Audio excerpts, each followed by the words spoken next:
Attentive, avec un stylo à la main, Michelle écrit toutes les étapes clés pour réussir un gâteau marbré au chocolat.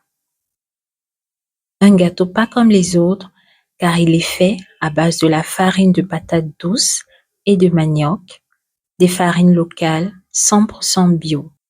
Au cours de cette formation organisée par Action for Sustainable Development, avec le soutien de l'Organisation internationale de la francophonie, de jeunes femmes ont appris à faire des crêpes, des pastels et des gâteaux avec de la farine locale.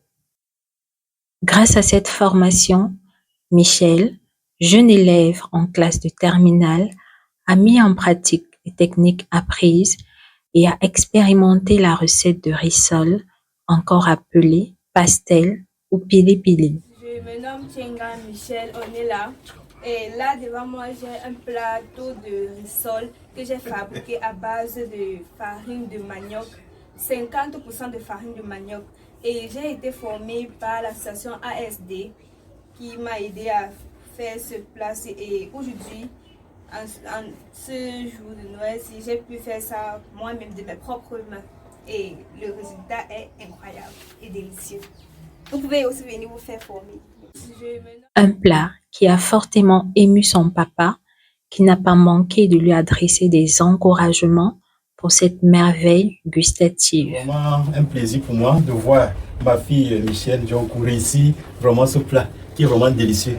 C'est suite à sa formation qu'elle a eu à bénéficier. Elle m'a vraiment pistonné par rapport à cette formation. Moi, je ne trouvais pas ça inutile. Mais à la fin, j'ai trouvé ça très utile. Lors de ça, j'ai goûté.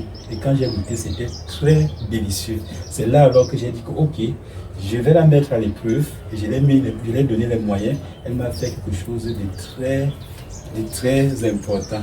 Et ça a été très apprécié par des voisins même, puisque j'ai eu à partager. Ça a été très apprécié par les voisins. Si vous aussi, vous souhaitez vous former en pâtisserie à base de farine locale, une session de formation sera organisée en mars prochain.